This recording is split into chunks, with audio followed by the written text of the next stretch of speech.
Hello and welcome to the Gwent patch overview. Yeah! Yeah! Jason Sama in the house, game director for Gwent, the Witcher card game. Glad to be here. I'm feeling pretty good, actually. Thanks for asking. Nice and to have you? you? I'm good. It's nice to have you in the studio again. It's nice to be here. Really appreciate it. Cool.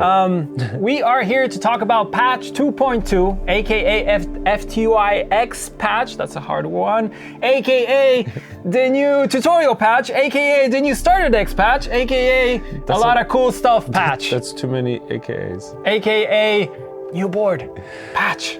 That's Patches are fun. Yes, I just wanted to let it all out because I haven't leaked stuff for a long time, and I feel like now is the time for me just to go all out. So, yes, new features that are coming here. Well, let's maybe start with the starter decks and just go into talking about Ftux a little bit. So. We've completely overhauled our new user experience. It'll be 3 better crafted tutorial battles that teach you a bit more exciting, and you're not stuck in it for an hour, with a better post-tutorial flow with the starter decks facing off with each other. And here we've got the actual starter decks set up, so we can actually take a quick look at them. Where do you want to start? Very important. These decks were made with the faction ambassadors.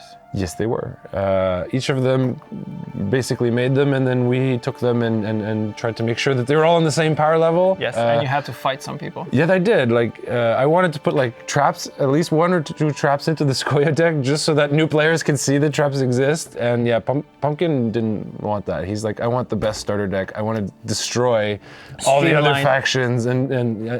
Well, ultimately had no choice, but he was definitely fighting me hard on that one. I kind of feel like it's still one of the stronger decks. It might be the strongest one, but overall they're pretty close. So it will really come down to skill and how you pilot them. So they're as close as we could get them. Obviously, different cards and archetypes. So before we go into one, the first thing to note is that the existing starter decks before this update had like 5 cards that were faction specific, and the rest of all the starter decks were the exact same neutral cards. Exactly. Which wasn't a great first impression into our game, the diversity and the interconnectedness and the complexity.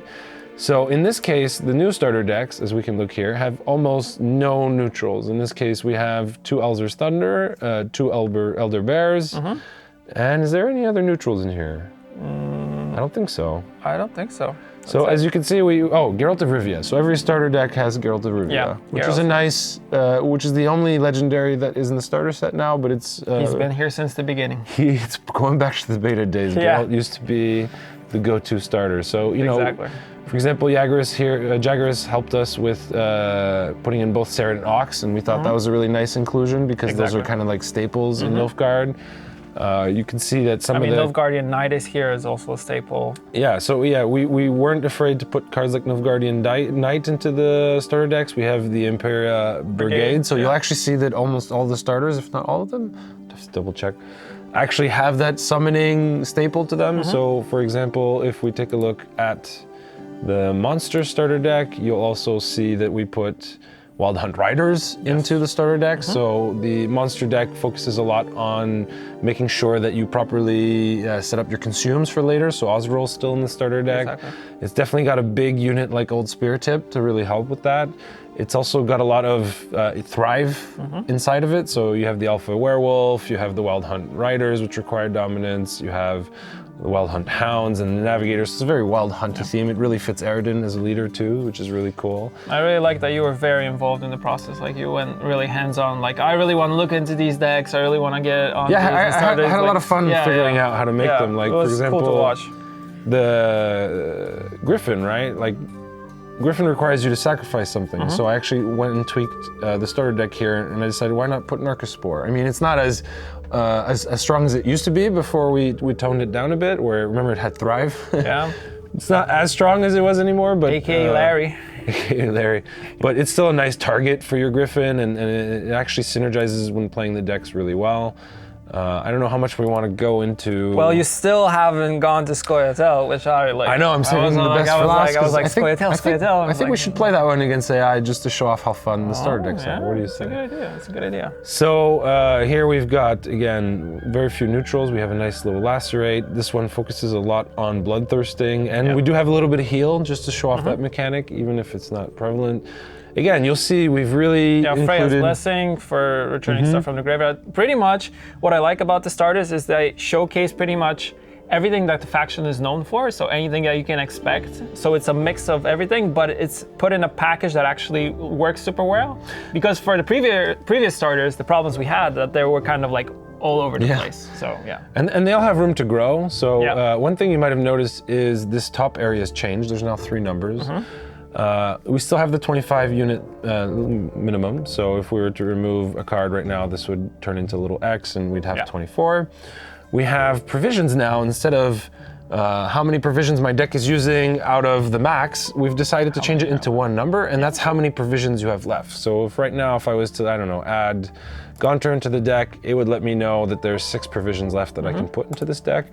I mean, it was an interesting trade-off because it's nice to know what the max provision of your deck is, but I found that especially when I was tweaking decks, at least personally, or I was building decks, I would always have to do the math of amount of provisions I have minus max. Yeah, exactly. And then I would have to, okay, I'm missing 2 units, so I would have to then divide that number or start looking combinations. And it was just, I mean... It's too much math. It was manageable, but it's a bit nicer to like kind of have that one step removed, and I think it works really well. Like building decks feels a lot better since then. Agreed. This last little category This here, is important though. This is a very, very important one. It's a minimum limit or minimum number of units that have to be in a deck. So this is kind of like a topic that's been going around our community for a while. It's something that's kind of funny because I had it in the back of my mind as a potential problem. Then it came out in the community as a problem, and I said, okay, let's wait for the last balance update, see how things shift. But, you know, it still came back after. It came back, And I was always a little bit hesitant because unitless decks are kind of a staple in card games. They've always kind of existed, sort of like mill decks or control. And I was really hesitant to do this change. So we gave this a lot of thought. So I felt like it was fair to you guys to share some of the reasons why we've made this change. And I have to say that when you know this kind of change is coming and you keep playing on the live environment, you're like, I wish that change was already in like several times. Like I remember when we changed dominance, for let's say, you know, so that it doesn't count itself. We had Caldwell, Caldwell. Yeah, Caldwell. I knew this change was coming for like 3 weeks, and every match I was playing, I was seeing people play Caldwell. I'm like, I would have won this game if we had done this change. I really wished it had happened right now. So actually, this one is a very similar feeling for me personally. It's also good that you mentioned this because you said it was a heated discussion online, but amongst players. But here also in the studio, like we were talking back and forth. I mean, what the limit should be, whether we should do it or not, and it came down to a few factors. One is sort of the vibe that we want from the game, where we always try to like remember who we are and what we want to accomplish. And what we want to be is a battle of 2 armies. And that means not a battle of 2 mages with one general who's just spell slinging with each other. I mean, it's not a good enough reason to do it in itself, but it is like one factor that we have considered. The second one is it can be like really boring to play these matches if we're honest. Like I'm sure the person playing it can maybe have a little bit of fun, but as the person playing against it, you literally have nothing to do, and matches are just long enough that feels unacceptable to me to some degree. And you might say, well, doesn't it feel unacceptable in other card games? Yeah, well, I also gave that a lot of thought, and the conclusion I came to is a lot of these other card games where that's acceptable, you have a hero of some kind, right? You have this win condition that has an amount of health that you have to destroy, and that's always there. So even when you can't target a unit, you still have a target, which is that unit. And additionally, like if a unit survives at least 1 round, it can still manage to get some value, either attacking the enemy hero or attacking another unit.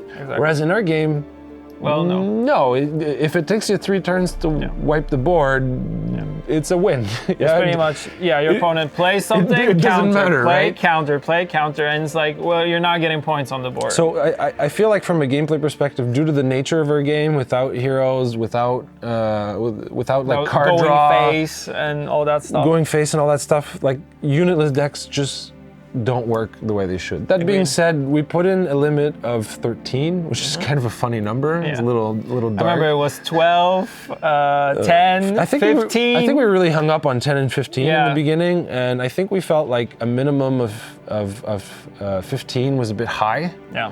Like it would limit your ability to make enough specials in a deck in a negative way, in the sense that, for example, Ardol would require 12 tactics to go to 6. Yeah. Yeah, but he couldn't. He could only put 10 tactic cards. So that would be a problem. But at 10, it's again maybe too many specials. So we decided to go at 13 just so that 12 special cards feels natural. And I think that makes a healthy deck. I think unless you're really going into this, I don't want to play any units and I just want to do that last play that's a huge move. I think 13 units is a fair thing. Fair. And I think any deck that's not built around that will be 100% fine and won't need to change. So yeah, I mean, maybe some people will miss the ability to play only spell decks or special decks, right? Because this counts artifacts, this counts specials as a general category. Because it's a unit minimum. Like we didn't want to put a special maximum. Please remember that you can have more than 25 cards in a deck. Yeah. So technically you can put more than 12 specials, but you know, your deck gets less consistent from that. Agreed. Okay, that was a bit of a divulgence from the starter deck, but a conversation that had to be had. That's a conversation. That's why we also wanted to have you here to actually talk about that, because it's the most pressing topic that has been, flagged by the community recently. So it's good that we got that out of the way. Let's take a quick look at the other starter decks. So I think some of the cards that are in these starters are really fun. Wow. We have double Ronvid cosplaying a Thunderbolt. Yeah, we have Which sometimes happens. a Dorgray that wants to be a little Neneke. Neneke. I didn't realize he was a crossdresser. Yeah, that also. Right. I like that Anna is now in the starter set. Like we tried to put very iconic cards into the starter set from each faction because we think that they're kind of nice building blocks for the faction as a whole. You'll see this deck is missing 17 provision, or has an extra 17 provision you can use. For example, Tritum Infantry is a real staple card in Northern Realms, and I feel like it deserves to be in the starter deck. I agree.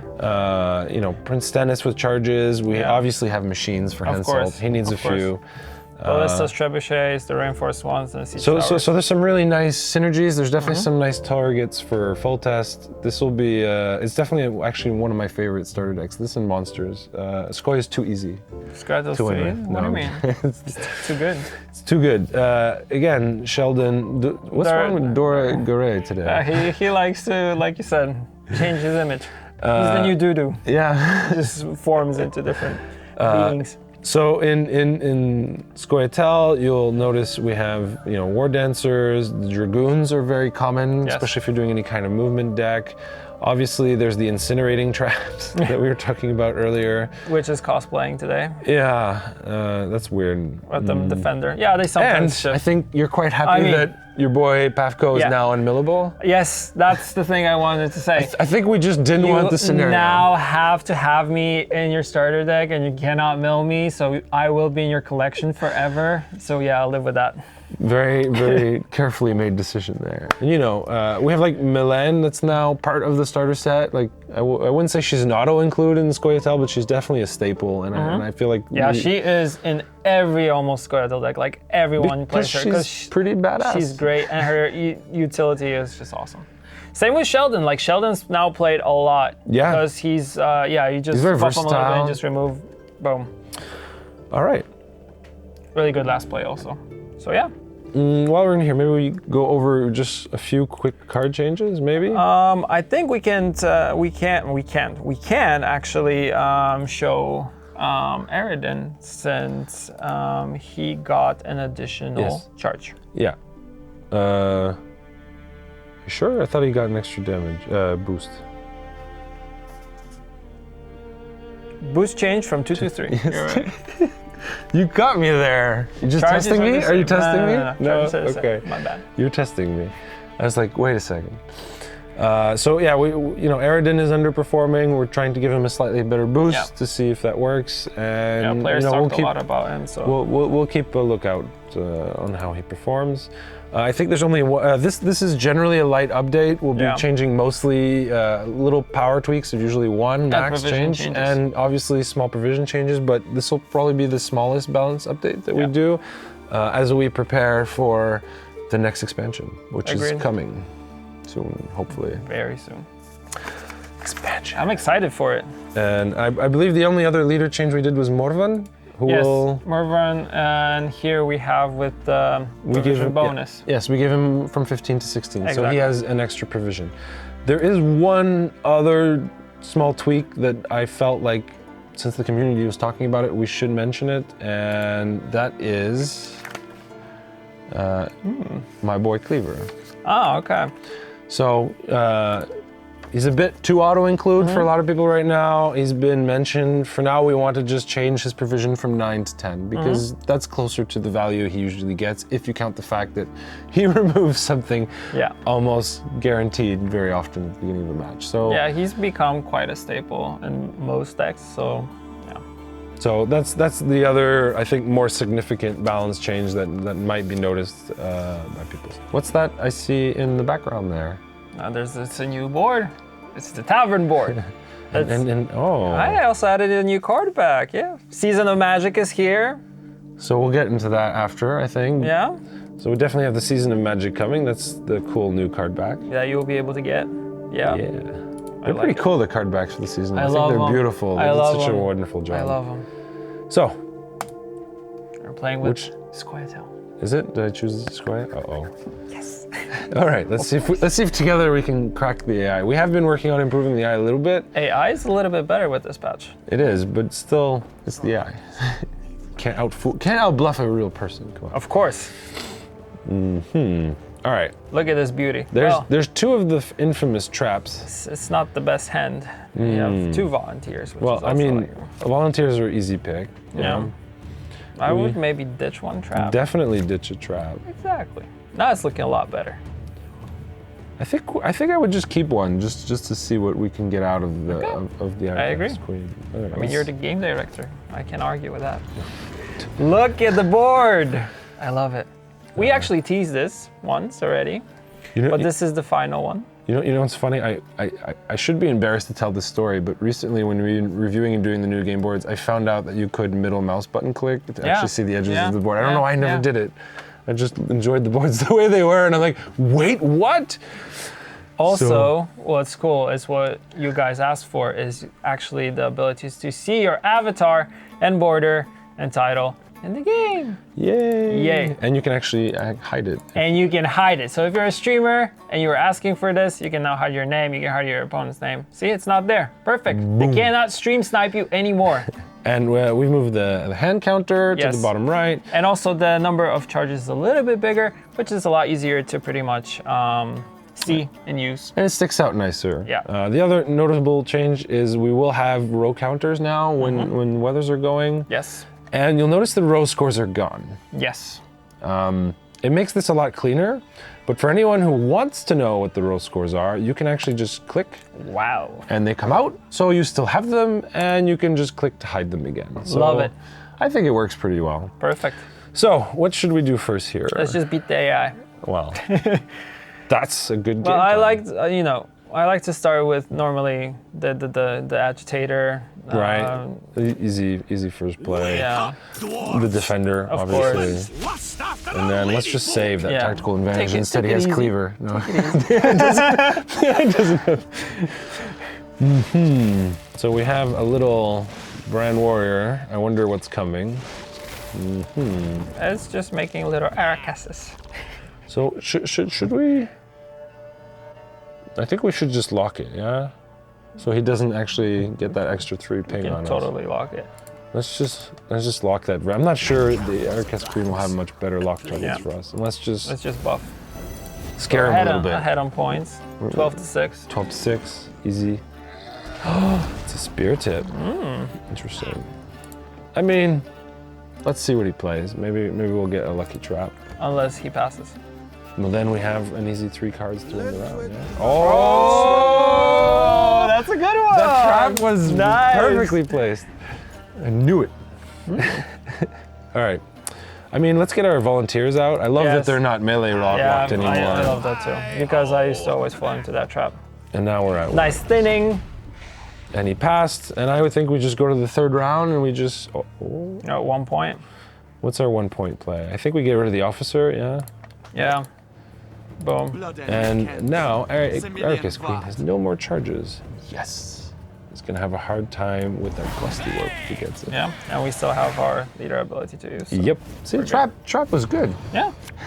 It was perfect because it had a perfect target with the Gales. Isn't that the best target that deck could have been? Yeah, it's the best target for that deck. That Marauder kind of bums me out, if I'm honest. Yeah, I mean, we can just, you can use Philavandrel, get the boost on him, but why play him, and then I should keep take him for the 3rd round with resilience. I want to keep my Philavandrel for the last one, so I'm just gonna, look who it is. There we go. The card that we were talking about being a staple. I'm wondering if we'll get a little Pafko Gale in the next card. Hopefully. That'd be nice. That'd be perfect. There's a little Arcus Board. By the way, the Ericus Queen is not using the monster starter deck. The Ericus Queen has not been made the monsters starter deck. Oh, come on, little bear. That's good. We got our 2nd engine. We can get rid of the bear. There's our boy Skeldon. Yeah? Sheldon. Skeldon, Skags. Sheldon, Skeldon, you know, it mixes. I'm gonna get rid of the officer and risk it. And the Marauder. And there's the trap. There's no Pafko though. There's no Pafko. You can't have everything. After that Gale's play, I was really digging for him, right? Yeah, just because that would be perfect. And let's just buff it up. And just because I'm kind of sad about this trap, I'm just gonna throw it out. What's the next target? Let's see. Well, you know, considering the Ericus Queen gets a lot out of that egg usually, I'm not actually sad about that at all. Now, you can let the, should we get our engines going? Yeah, that's what I was thinking. Let's see an engine, see how it goes. The longer it's on the board, the better, right? Exactly, more points for us. See, look at that. That actually, the trap is saving the day again. Yeah, trap was good. Another engine, more points. More points. I think we're looking good right now. Looking solid. We get to go 2nd.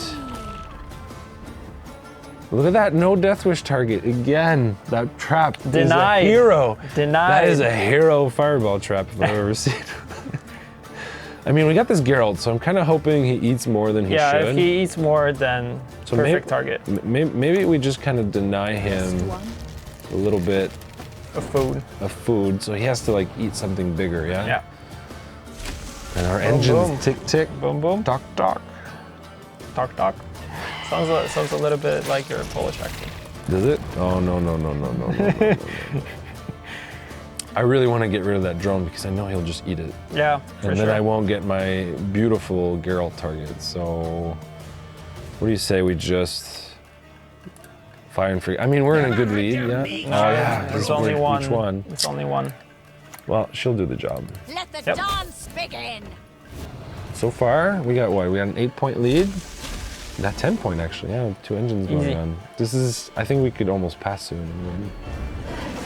Not a Death Wish we want to trigger. Okay, yeah, not a Death Wish. We totally don't want to trigger that. But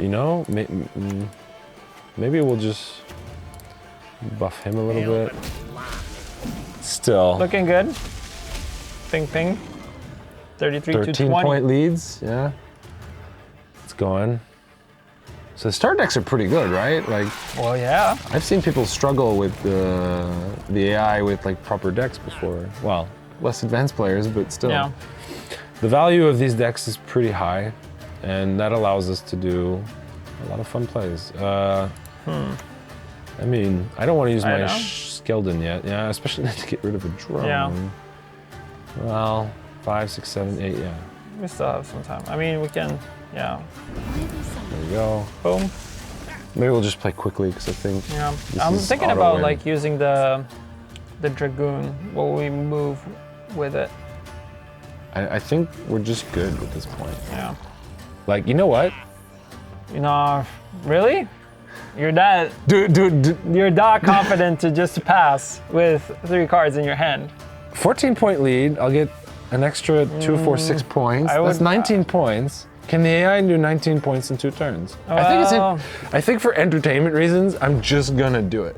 You're just gonna pass. Yeah, and just see what Wow, happens. you passed already. I did it. Without consulting me already. I'm just risking it. This is high stakes, Gwent. But look, that thing is Don't worry, we got this. Just trust me. right. There you go. Wow. Like a boss, 3 cards up against AI. New starter decks. The best. The best. That's pretty cool. Perfect. Yeah. All right. So, we've tweaked a lot of the game board visuals. We have awesome starter decks. They're kind of fun to play, especially when you're playing against each other. What should we talk about next? The thing that the patch is coming really, really soon. As you guys know, the season is ending. So season of the Viper is ending, and we're going straight into the season of Magic. With it, a brand new seasonal mode. Yeah, it's probably a very good time for us to put the unit limit into the game, because Season of Magic will let you play spell cards twice, meaning when you play a spell card, there will be a second copy played immediately. So I think it was a good time to limit spells and decks, because that mode would not have been pleasant to play. That would not be fun. So for sure. I'm looking forward to that. That'll be really cool. Yeah. Hopefully it'll be as fun as it is in my mind. One important thing, since you were talking about getting rid of board halves, That's right. This is also coming with this update. And in the options menu, you can actually go here, battlefield, you have it, battlefield board selection, and you can choose only mine. So that's why we had the tavern earlier. Yes. We were defaulted to only using mine. So if you have an awesome board you want to see every time, you can do that. Otherwise, the default is to be in defender mode, meaning the player who goes second. It will be their board. So if you like a bit of board variety, I definitely suggest you keep it on default in Defender. That will alternate the boards pretty healthily. If you really want to show off your awesome board that you really like, let's say you just want to play on Tavern every day, you can just turn this option on and it's there. Especially if you're like streaming and you want to just showcase the new board that you got. There you go. So it's a nice way to do it. It does not affect your opponent. So if your opponent is in Defender and you're in only mine, he still can see your board. Yeah. So it's not like the option affects the other player in any way. Yeah. The Tavern Board, which we talked about, will be available in the shop. So you can just get it with meteorite powder. Simple as that. Yep. My favorite saying, simple as that. Simple as that. Simple as that. So I think that's it for today. It is. Thanks a lot for staying in, guys. Thanks for having me. Always a pleasure, man. Yeah. Anytime you have time, come into the studio. It's like a second home. It's very homey. It's very homey. All right. All right, cool. Peace. We'll catch you later. Bye.